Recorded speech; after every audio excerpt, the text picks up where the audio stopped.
Hi, everyone. Welcome back to the Change Mind podcast. We explore personal development, spirituality, and science. I'm your host, Chris Ashley, and I'm really excited. We're going to have a financial advisor on today. So, we're going to hit personal development, but also some mindset around money, which I know a lot of people are feeling stuck in their finances. So, it should be a really helpful episode.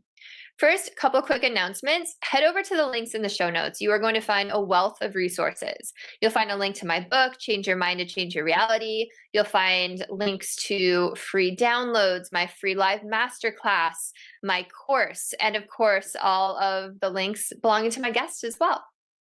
So speaking of my guest, with me, I have David Chudyk. Did I pronounce your name right, David? You actually did. So you get a Amazing. star. I always forget. So sometimes I forget to ask and then I just kind of wing it. Okay. With me today, I have David Chudyk. So David's guiding principle for his wealth management practice revolves around the fact that how we handle our money should positively impact our lives and the lives of those around us. And all financial decisions should be made based on how they can enhance our lives. When it comes down to it, it's not really about the money, but what the money can do for us. I love that approach. So, welcome, David. It's great to have you. I am so excited to be here. I host my own podcast, but it is always exciting to be on this side of the microphone. Yeah, and I was a guest on your podcast not too long ago, and we had a great conversation. So it's fun to continue it. It's the Weekly Wealth Podcast, right? Absolutely. So go check that out, listeners. Okay, so David, I always start my episodes out the exact same way, and that is by asking my guest what their origin story is. So, yes, how you got to be a financial planner, but also why do you take the unique approach that you do? Wow. So you're going to make me think and get deep in the beginning, which I love. Yeah, let's So make let's make some people get emotional. Let's do it. let's get emotional. So growing up, I didn't realize that hearing things like we can't afford that or those rich people, I thought that's what like all kids heard in their families, and that money was just always a limiting factor. That's just what it was. It was part of life, and there was never going to be enough money. I also thought it was normal, and maybe it is normal in the sense that it's typical or very common that I kind of grew up with in a scenario where there's a victim mentality, maybe like, kind of everybody's out to get us, and those rich people, they're rich because they screw over the poor people, and we wouldn't be poor if it wasn't for the rich people, and yes, there may be some element that some rich people get rich by lying and stealing, but most rich people just simply get rich by providing value to the economy. They just do. A brain surgeon has a highly specialized skill. That's why brain surgeons get paid a lot of money, and they should. So I got kind of out into the world a little bit when I was in college, and you start seeing the world, and you start seeing maybe how other people, what their environments are. And I started seeing, money is not a limiting factor for everybody. I mean, there are people who, let's say their car broke down in college, they could just call their parents and say, hey, I need some new tires. And the parents just had money and could pay for new tires. And it wasn't a whole tragedy. And I did a lot of driving in college based on where I lived and where I went to school. And I listened to a radio show called Money Talk. And there's a guy named Bob Brinker, and he talked about just buying and selling stocks and bonds. And he would talk about how if you would have bought a certain stock at $10 and now it's worth $100, you made $90. And if you own hundreds and hundreds of shares, you made a lot of money. And that was never something that I was around, the concept that money can make money. And it started to fascinate me that there are ways that if you behave and if you learn and if you gain knowledge, you can actually have your money working for you. And money can be a source of happiness, and it can be a source of joy, as opposed to the lack of money being a source of stress. So I did quite a few things, but I was always looking at ways that I could have a higher income than other people my age, just because I had been at that point where money was a limiting factor. Uh, flash forward a few years, I had the opportunity to get some of my investment licenses and get my career started, and have operated, since 2006, advising clients on how to handle their money in different capacities. But now I'm part of an incredible firm, Parallel Financial, and we have a lot of freedom to run our practices the way that we want. And I just decided that money is just numbers and decimal points, and pretty soon there won't even be money. They'll just be digital credits. But it's not really money that's the issue. It's what the money does for you.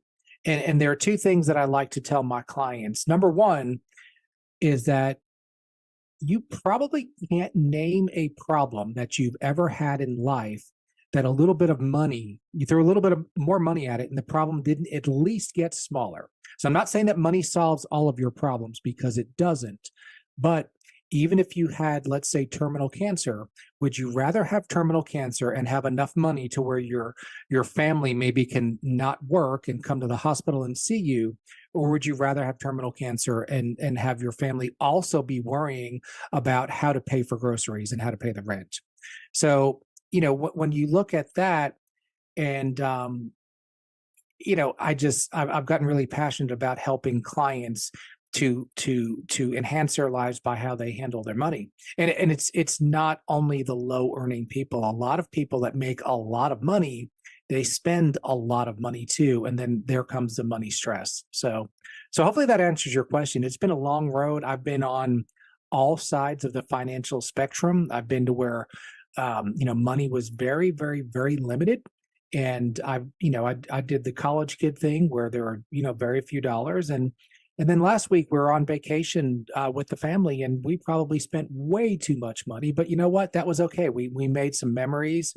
We did a great fishing trip, and the money provided some joy for us.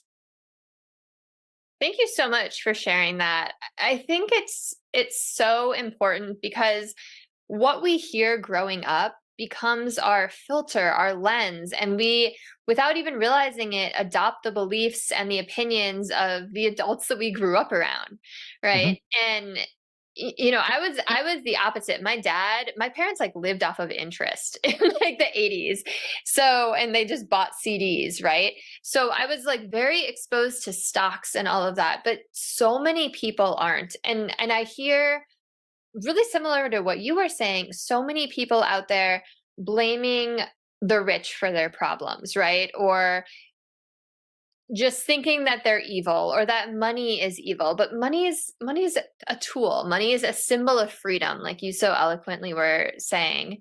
And it's really about that mindset, right? That lack mentality versus an abundance mentality. So how does someone shift their mindset around money when they have those deep rooted seeds from their childhood? I think the first way anybody changes anything is you have to look in the mirror and say, what about me is good? And which of my habits or which of my thought processes serve me well? And which of my thought processes don't serve me well? And I think those are some really good questions just to ask ourselves. And when um, we're not going to get political. I'm not going to tell you who to vote for, but there are a lot of people who they spend most of their day angry at the other political party, whichever the other party is. Now, I don't think that serves us well to be angry and highly upset with people who voted for a different candidate or a different party. So that's an example of just saying, does this serve me? Does this give me a better life? And then if you look at, we all go through times in life where, for lack of a better term, crap happens, and maybe money is not as plentiful, or maybe you get laid off, or the economy happens. But if you're in your 40s and 50s and 60s and you are always broke, that's on you. And I say that with love, because and I guess maybe what I should say is it's on you to find the answers on how to no longer be broke. Life happens. Some people you just said your parents lived off of interest. So you were born with a little bit of a head start financially from where a lot of people were born. And that's a beautiful thing. It's nothing to be ashamed of. And you probably learned a lot of good financial lessons, but not everybody has that. And when you get into adulthood, there comes a point where we all have to say, yeah, maybe my childhood wasn't perfect. Maybe my parents weren't perfect. Maybe I was instilled with some attitudes that were not beneficial to me. But now I'm 30, I'm 35, I'm 40, I'm 45, and these thoughts, they just don't serve me well. So how can I find some different thoughts? What podcasts can I listen to help me think differently? What books can I read? What people can I surround myself by? And yeah, so that's where I think we all need to start, is by looking in the mirror and asking ourselves what parts of us don't serve us well. I like your answer a lot because we live in a time where knowledge is just everywhere. You Yep. know, there are so many books written, there's so many podcasts, there's so many YouTube channels. I'm reading Tony Robbins' Money Master the Game right now. And you know, there's just so much information out there available that it really is on you if you're not it's not your fault, the situation you're in, but Hmm. it's like, I say that with people who have gone through difficult times, because everyone does, right? Like, your trauma or your past isn't your fault, but your healing is your responsibility, right? And it's the same kind of thing. Like, it is your responsibility to fix it if you're complaining about it, if you're unhappy with it, if you're not feeling fulfilled with where you are in life. So I appreciate what you said. And, you know, this podcast is all about personal development. And sometimes it's hard to take that look in the mirror.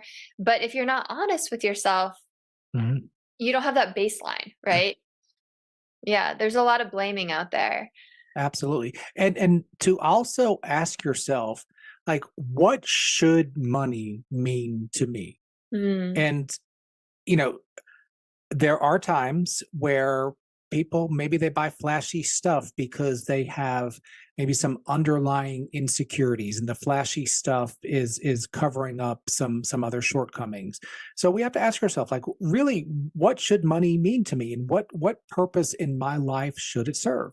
And the goal is not necessarily always to accumulate as much money as possible. Sometimes the goal is for maybe a young married couple to get their budget under control. So if it's within their value system, one of the parents can stay home with the kids and they live off of less money. But that in that scenario, they're fulfilling their values by their handling how they're handling money. They're spending less. They're maybe buying less, proverbial stuff, so they can have more time with kids. So what should your money do for you? What role should it play in your life? And just like in the actual financial planning process. So, Chris, if I were your financial advisor, one of the first things we would need to do is we'd need to get a baseline of where you are. How much money do you have? How much debt do you have? How much money do you make? What do you want to have happen? And then we can make intelligent recommendations. We need to do the same thing with our thoughts and our attitudes. We need to see where we are, and then we need to make purposeful decisions, and not just almost like instinctive and non-purposeful decisions. I like that a lot. And as you were talking about people who buy flashy things, I don't know if you've read The Millionaire Next Door, but it's so interesting because he interviews all of these millionaires, and a lot of them, like the really wealthy people, are just wearing like t-shirts and jeans. They're Mhm. driving a car that's functional. They're not living in mega mansions, but it's the people who are trying to display wealth that don't necessarily have it that are buying the name brand things. That's a big generalization, but that's kind of what they found with all these like studies. So I like that, like figuring out like why you want more money. And Mhm. maybe it's so you can move to a better neighborhood with better schools for your kids, right? Or maybe it's so you can start a business that's going to change the world. You know, it doesn't have to be this completely selfish thing that people make it out to be, right? Absolutely. No, money's a tool, and money should be a tool to do good things. So if you live in not a great neighborhood, and let's say you have young kids and you work hard to make yourself more valuable and you earn more money, and now you're able to move your kids to a better, more safe neighborhood.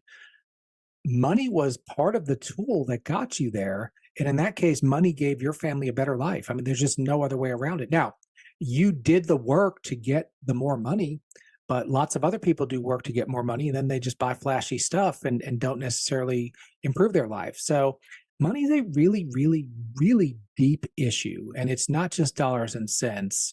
It's really kind of a window into our hearts.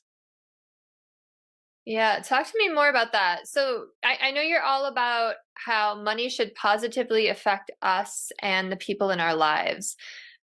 So just talk to me more about that. What do you recommend to your clients? What are you seeing with your clients? Like where are their hearts and intentions lying? So I can think of a few clients that are very high earners. Um, and one of them said that we are always stressed about money. Mm. Now, the amount of money that they make, especially where we live, they could literally earn 1/10 of their income and still be fine and still be above average. So there's plenty of money there. Now, what there is I think there's a little bit of lack of purposeful decision making. So doesn't matter who you are, you could be me or you can be a pro athlete, but you can nickel and dime yourself into poverty. Or if you're a pro athlete, you can thousand and dime yourself into poverty, but you can do that. But then also, what happens? Like, what are the things that married people argue about? Well, they argue about how to raise the kids, and money is another area where couples argue, because we all have different money personalities, and there's no money personality that's right. It's not like there's one way to think about money. But typically there's a saving personality, and that's a great thing. But we're all going to die at some point. So how much money do you want to have in the bank and die with, as opposed to enjoying it to the appropriate level for you? Then of course we have the spenders, and the spenders are having a lot of enjoyment. And they'll say, you don't live forever. And that's true, but you don't know how long you're going to live. So, how much of that money should you be putting aside to prepare for the future? And those are some of the almost therapeutic type roles that I have to play with clients, is helping them to, mesh their money personalities together and get to a point where they can both live with the financial decisions that they're making. Yeah, that's interesting. And it really does. I mean, both are right in a sense, right? Sure, Because no question. yeah, and it's also like, do you want to have something to pass on to your kids? Do you want to make sure if you get sick one day, like my in-laws have like a money set aside in an account for if they get sick when they're older, so that we won't have to pay for that. You Sure. know, all of these things that people think about. So it really is a lot of deeper issues, huh? Well, and think about the peace that it probably gives them to know that when or if they get ill, and I'm not that old yet, but I'm getting older, and I start to see people my age or a little bit older getting sick, and it's all of a sudden it's not like this way distant time in the future. And it probably gives your in-laws a lot of peace to know that they are not going to be a burden on you. And don't forget, money, at its core, all money does is give options. So the fact that they have that account that's kind of earmarked to pay for their care, that does not mean that Chris Ashley is not going to help her in-laws. It just means that Chris will now have will now have the option to help in the way that she sees fit, and also her in-laws will have the option to get help in the way that they see fit. So there may be some of the bathroom type things that they just don't want you to help with, that they'll pay a home health nurse, and that'll be best for everybody involved. But now if they didn't have any money, there are times where daughter-in-laws and children, adult children, have to help with going to the bathroom, and there's a little bit of a loss of dignity in that. So the money simply gives the option. That's all it gives. Yeah, I was thinking about that earlier when you were talking about if you have terminal cancer. my dad passed away last year, and he was able to be in hospice at home. Just Yeah, something like that sure. versus having to go somewhere, or like you said, the loss of dignity. So yeah. And what about other deeper issues like wanting to give back? I think that says a lot about where your hearts and intentions are. If you're giving back with your money, you're using it to spread good in the world. Yeah, so they say that money will amplify who and what you are. So if you're a jerk with a little bit of money and you get a bunch of money, you're going to be a bigger jerk. That's just because in a lot of ways it allows you to do that. If you are generous, you're going to tend to be more generous. Now that's not always the case, but again, we have to look at what is it about our personality? What is it about our thought processes that serve us well? And we're told, at least in my faith, to love the least of these, and to to help everybody, and I think that that's important. But it also speaks a little bit to your our mentality. We can either have a scarcity mentality or an abundance mentality. So if I have a scarcity mentality, and if there's an organization that I really believe in, or if there's an individual that needs my help, and if I believe that there's only a finite amount of money, and if I help Chris out, if I have $100, I give her half of it. There's no more money, so I'm just going to be poor. Or I might believe that there are blessings that come when you're generous. I might believe that it would be worth it, maybe for myself to sacrifice so that somebody else can have some sort of help.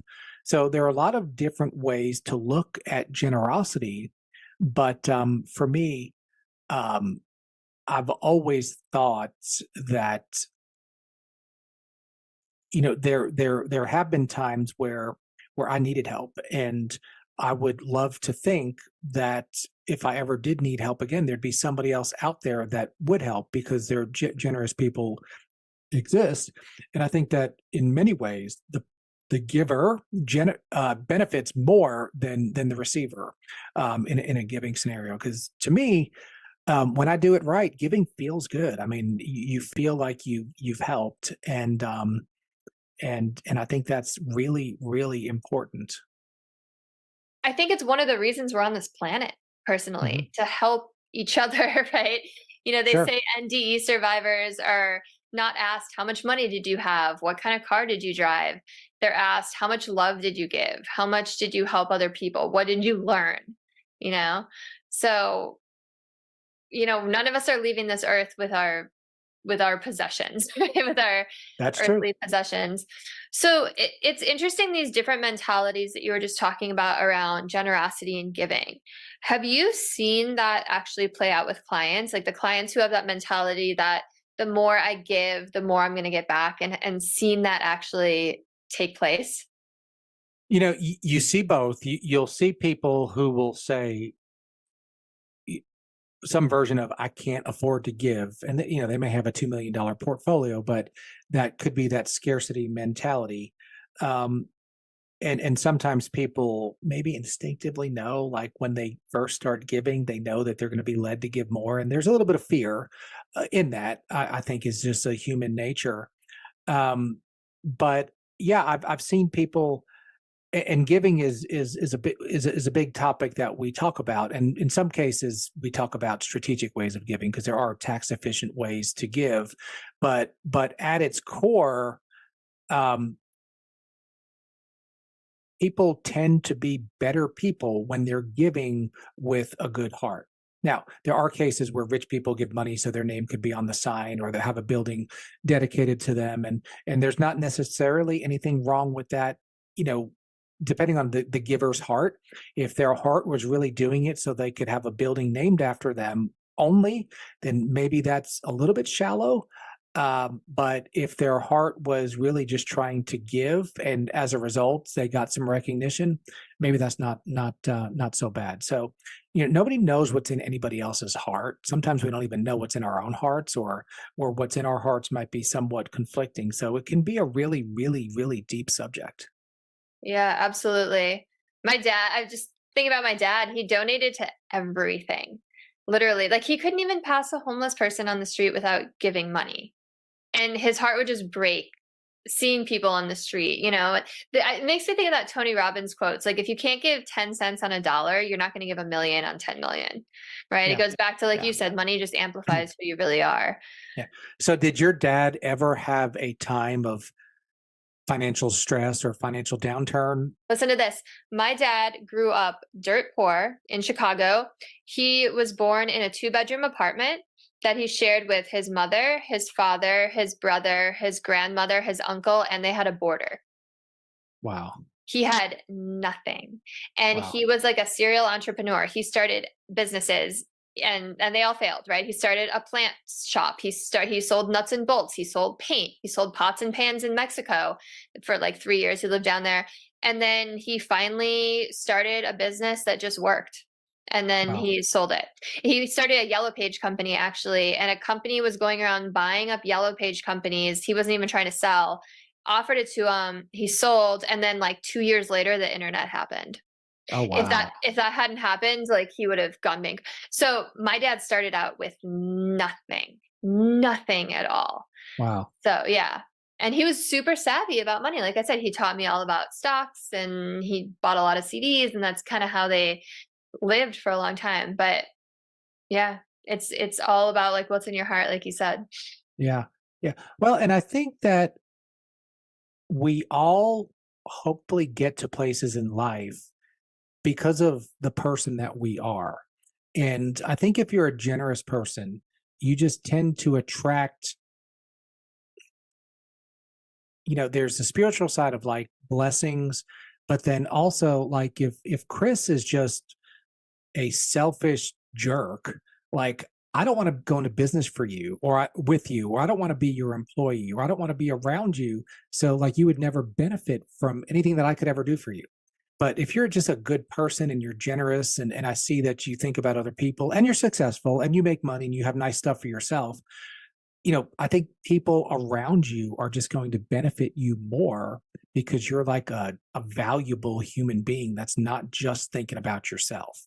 And I'm sure most listeners out there can think of one or two or three people in their lives that are just selfish jerks. And who wants to kind of be on that proverbial deathbed and think that nobody's on the deathbed and says, "Man, if I would have just not given that homeless guy that $10 bill, my life would be much better." I mean, most people are thinking the opposite. I know I should have given more money to the United Way, and I know maybe I should have given more to the church, or I should have, but I didn't, and I wish I would have. So, I'm guilty as charged. I mean, I'm not as generous as I should be, but I think it's something that we should all strive to do as much as we possibly can. Yeah, it's so true about people have more regrets on their deathbed, and everything you said before that is true about, the kind of person you are. And I feel like the older I get, the more I'm recognizing that as well. And a lot of it and I'm really learning that this year, especially. I'm involved in so many projects that I'm not getting paid for. Like there's maybe stock options or partnership percentages. I have a lot of those projects going on, but it's really like going into these rooms and going into these meetings and deals with this mentality of like, how can I serve you, how can I help you, what Right. can I do for you, because it's that reciprocity is going to come back to you, Right.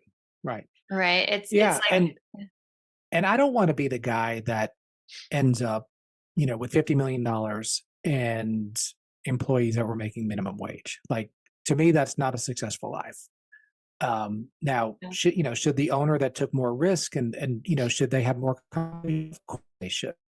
But and the question is different for every leader and every business owner. How much different should it be? But I mean, I think that uh, we all have to look in our hearts and see how much of that wealth we should spread around to the team. I love that. Yeah. And I think the world's starting to realize that, right? Like, I think people are starting to be like, hey, what is going on with these big corporations who have all these rights, and they're paying people nothing in third world countries in dangerous conditions. Hmm. Yeah, yeah, So going back to the mindset, and maybe we touched on it a little bit, but I just want to ask you directly, what is it that blocks a lot of people from making money? Because I'm sure we all know people in our lives who always have like something going on, and it seems like everything they try just falls short. Well, I think one of the fundamental truths of money and income, and I don't always like this truth because it doesn't always work in my favor, is that we are paid based on how easy it is to replace us. So I can't do what LeBron James does. That's why he gets paid a heck of a lot more money than I do. Now, is LeBron James more valuable to the world than a school teacher or a nurse? Probably not. But is anybody, do you have 30,000 people paying hundreds and hundreds of dollars to go see a nurse, do her rounds in a hospital? Well, no. So we have to first say we have to figure out ways to be valuable. And if we're not valuable and if we're not difficult to replace, then we get the minimally paying jobs. And I don't even like that fact, but I think it's a fact to a large extent. There are always exceptions. And then I think that we have to have, as a society, kind of just goals and have grit and say, this is what I want. This is what I'm going to make happen.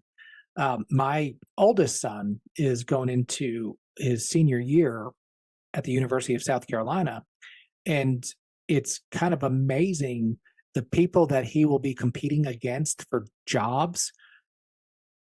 They're not that good. I mean, they're not that driven, and there's a lot of entitlement. So, you have to look at your why you want to be financially successful, and then you have to choose your hard. I mean, working hard is hard.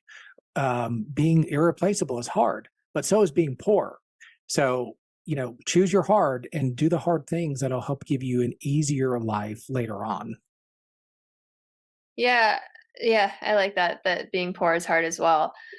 So I'm thinking about people. So one of my mentors who I took my life coach training with, her name is Mary Morrissey, and she likes to say she has two black belts, one in success and one in failure. And she built this amazing multi-million dollar company, and then she lost everything overnight when it came out that her husband at the time had embezzled money from the company, and he ended up going to jail. Newspapers thought she was involved. They dragged her name through the mud. Like, all the investors were pissed. And she picked herself up and from scratch with nothing grew another multi-million dollar business, paid all the money back, and is wildly successful. And there's a lot of stories. I think, was it Grant Cardone that was on some TV show where they're like, here's like $100 and like go Yeah. build like a Yeah. multi-million dollar. And I mean, those are the wrong numbers, but yeah. So there's just some people that seem to have it, right? Where it's like they can do this over and over again. And like, what is that ingredient that people like that have? I think it's the willingness to do two things. Number one is the willingness to do uncomfortable things. And then number two, it's probably the willingness to stop doing the things that they shouldn't be doing. So if Grant Cardone truly did take $100 and turn it into millions, he probably wasn't sitting on a couch watching TikTok 4 hours a day. Now, he may have been posting social media for business purposes, but scrolling on social media is easy. The result of scrolling on social media is hard. You're poor and you don't have a job, or you don't have you haven't built significant value. So we have to ask ourselves, what's our why? Why do we want to do this? And then we have to be willing to do the work. And then we also have to be willing to not do the things that we shouldn't be doing. And that could be anything from mindlessly scrolling on social media to, let's say you're a business owner and the budget's a little bit tight, but you just know that you need to hire an assistant to do some things because the owner doesn't need to be running payroll and paying bills and answering the phones. Sometimes you just have to say, I know that I have these unique abilities and I can generate revenue and perform high activity tasks that will increase productivity and success. So I have to take the leap, and I can no longer be the person that cleans the bathroom. It doesn't mean I'm too good to clean the bathroom. And maybe every once in a while I should, just kind of as a team building thing. But ultimately, we all have to look at, like, what are the few things that I can do that will generate revenue and generate success. And those are hard to do because sometimes, I know a lot of business owners that they have like this badge of honor that I work 90 hours a week. Well, first of all, nobody can actually work 90 hours a week. You can be at the office, but you're not actually working, or you can't do that prolonged. I mean, maybe for a project or two. So, but what's uncomfortable, because it makes a business owner come to the conclusion that they're not all that incredibly important, is when a business owner can say, um, I am going to start delegating things to people who are better at those things than I am. And typically, the business owners are not great at administrative tasks. They're not great at organizing, things like that. And when they get to the point where they're willing to hand those things off, they can have success. So hopefully that answers the question, at least on the business owner side. Is you got to do hard things that will produce high results, and then you have to not do the things that won't produce results. And then I think we all have to just get rid of the victim mentality. Life is hard. Um, Life is not fair, and we have to just figure out ways to succeed. And yes, it is easier for some people to succeed. I mean, I think some people are just smarter and more driven. If you told me just to go work hard and play in the NBA and I could do it, I'm like, no, I can't. I'm like 5'8". I just don't have the tools to play in the NBA. So that's, you could say that's not fair, right? Why did God not give me the ability to dunk a basketball? Well, he didn't, but he gave me other abilities. So we got to find our abilities. And we just, the victim mentality, I think just we need to have an empowered mindset that we control a lot more of our future than we actually think that we do. I love everything you just said. I really appreciate those answers. I loved that you touched on victim mentality, and I want to talk a little bit more about that in a second. But you said something else earlier that I want to ask a question about when you were talking about uh, hiring that assistant to answer the phones and do the admin work, even if the budget's tight. And that made me think about taking risks. And I think about my husband. He's the president of a company, and the CEO is just this badass woman. And she takes more risks than anyone I know. She's like got her house on the line. She's got like everything. And she's like, it doesn't matter. Like, I'm gonna go die and go to Jesus in the end anyway. Right. Like, and that's her mentality. And like, talk to me about like taking risks, because there's that old adage, without risk there's no reward. So do you think that financially successful entrepreneurs tend to take more risk? Some of the most wealthy people that I know that are business owners that have several homes, and you would look at them, um, they have cars that are just, 150, $200,000 cars. They've been bankrupt several times, and then they've built businesses again. So people don't understand the risks that entrepreneurs take.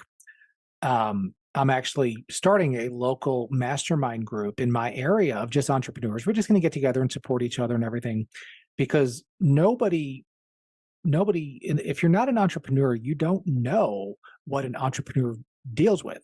So my wife is a nurse. The hospital will never not have enough money to write her a paycheck.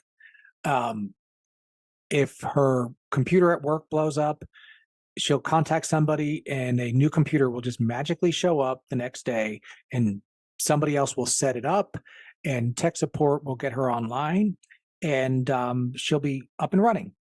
Now, in my office, if a computer blows up, I need to buy a new one. So I need to have the money to buy a new one. I either need to hire a tech support team, or I need to know how to set it up with the right antivirus softwares and everything else. So the things that we as entrepreneurs have to deal with is simply different than what W-2 employees need to deal with. Now, it's not better or worse, and I would never change from being an entrepreneur, but it can be overwhelming and draining at times. So when we finally do reap the financial rewards, I think it's okay to say I deserve it. I took risks. There was a chance I could have lost my house, because literally, um, oftentimes entrepreneurs are personally guaranteeing debt. And if the sales don't come in, that entrepreneur still has to pay that debt off. So it can be overwhelming to a very, very large extent. Yeah, totally. And you just touched on exactly what we were talking about before with how some people just have that where people who have lots of money and they've been bankrupt several times and they come back. And I think it just all speaks to this mindset and all those things they're willing to deal with and also let go of, like you were saying earlier. You know what they So say is they say winners win. And to me, I just love that because if you're a winner, you freaking figure it out. And sometimes it's easy to figure it out. Um, I I had a few really big clients just kind of walk in my door towards the end of last year, and it would, these were clients that moved the needle, and they just found me, and that was easy. And I love when it's easy, but there are other times where business is really hard, but you just got to figure it out. And you got to grind your way through, and it can be difficult.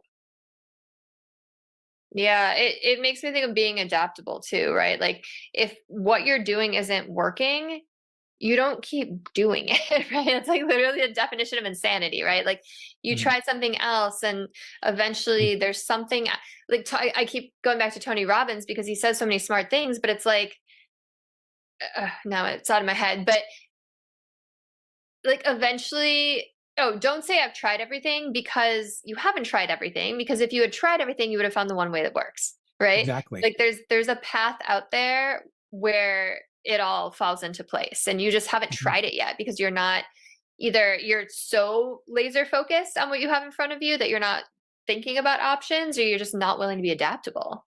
Yeah, yeah. There's no question. I interviewed on my podcast a guy named Doug Mitchell, and he owns a company called Building Great Sales Teams, and he's a sales trainer. And we were talking about how um, there's a prevailing notion that in today's world nobody wants to work. So and every generation says, "Oh, these young people, they don't want to work. Nobody wants to work, and people only want to work for six figures right out of high school, and that's just not reasonable." And he said that's not really the question. The question that you should be asking is, why does nobody want to work for me? And what can I do at my organization to attract quality people? Because there are organizations that have quality people. So quality people do exist. But if you're not attracting them, again, that's the look in the mirror factor. Now, have there been periods in history where it was easier to find quality people than other times? Of course, no question. But still, there are companies that don't have as big of labor struggles as other companies. And you have to ask yourself why. Yeah, absolutely. So let's go back to the victim mindset. So many people are like, oh, the 1% or oh, the government, or, there's all of this blaming. Have you noticed? Well, I guess just comparing their mindset to someone who has a really abundant mindset, what have you noticed? Have you noticed that those people never really move forward? Do they eventually kind of accelerate? Like what are the trends that you've seen?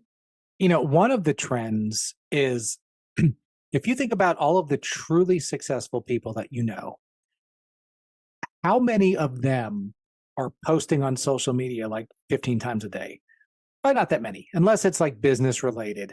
I think social media has created a need for a lot of us to to put like our highlight reel forward. So then what happens is we see, your friends who are quote always on vacation and have nicer cars, but you never know like the backstory to anybody's finances. And trust me, I've seen people that you would think are incredibly wealthy that literally couldn't come up with a couple $100 because their their income may be $80,000 a month, but their expenses are 79,500. And if anything goes wrong at all, they have no money. So I think that social media has created this whole like comparison mindset, which I think is evil. I think social media has a lot of, I mean, yeah, there are some positives to it. And you should actually join the Weekly Wealth Podcast Facebook group. That's a positive part of social media. But I think that social media creates a lot of comparison, and you'll never compare favorably with somebody else's highlight reel that is only the best of what they want you to see.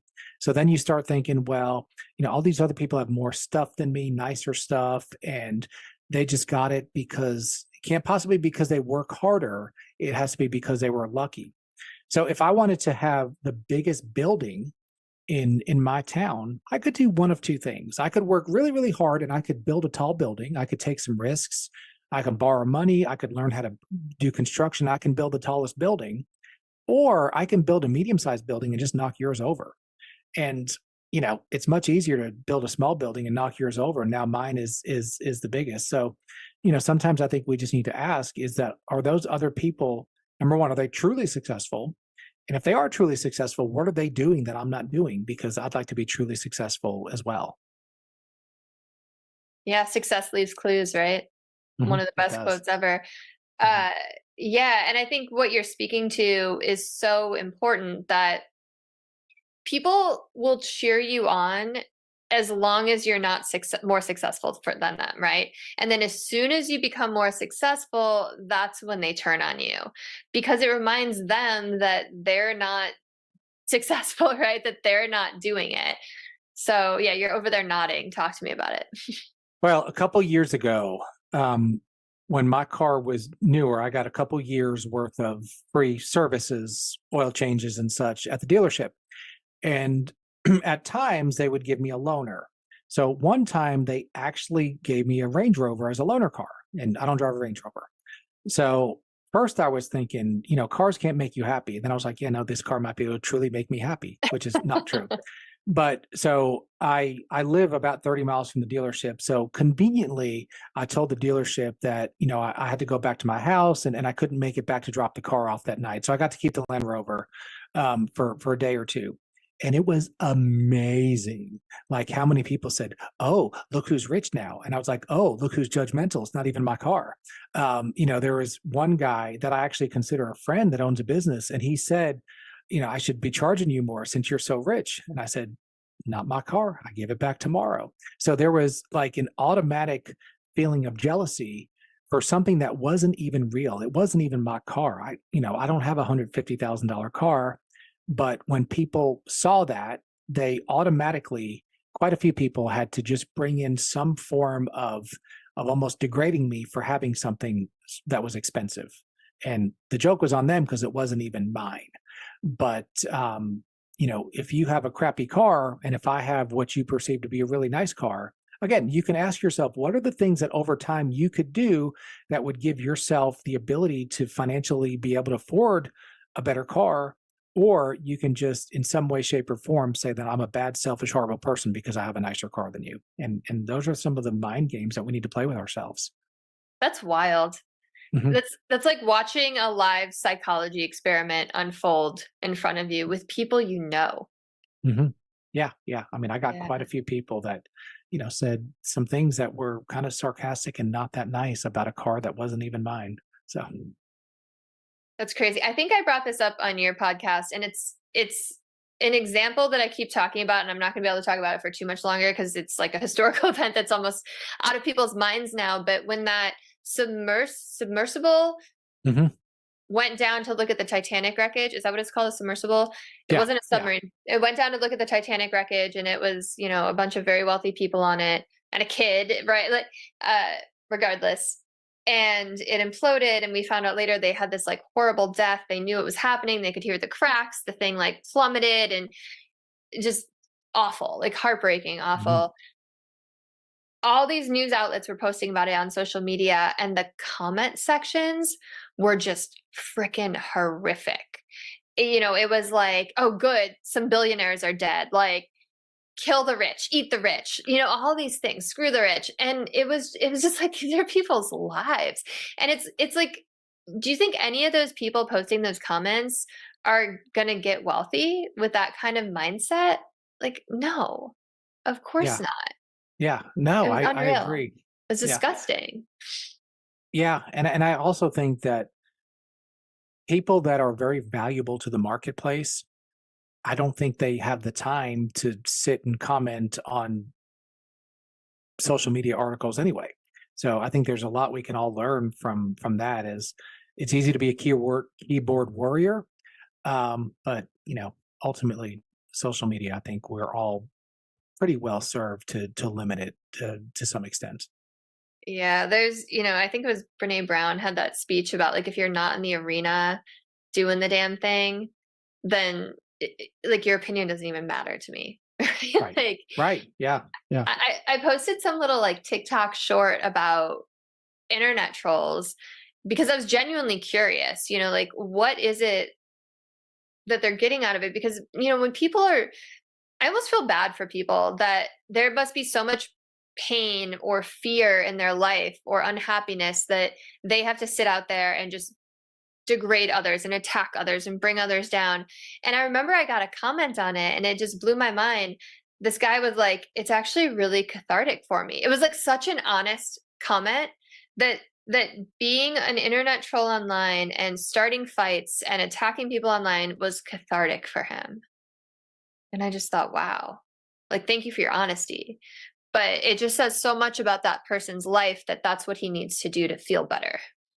Yeah. Yeah. No, and the internet's not real, and social media is not like the real world. So I think we'd all be more better served to interact in real life as opposed to the internet. But who am I to say?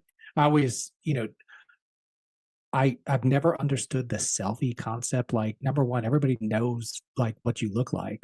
And number two, it's not even what you really look like. But there's never been a time in history that anybody could get instant gratification and approval than now. I mean, you post a selfie and it doesn't matter if you're ugly or not. There's going to be 50 people telling you how beautiful you are, and I don't get it, but nobody asked me. Yeah, it's a weird time we live in.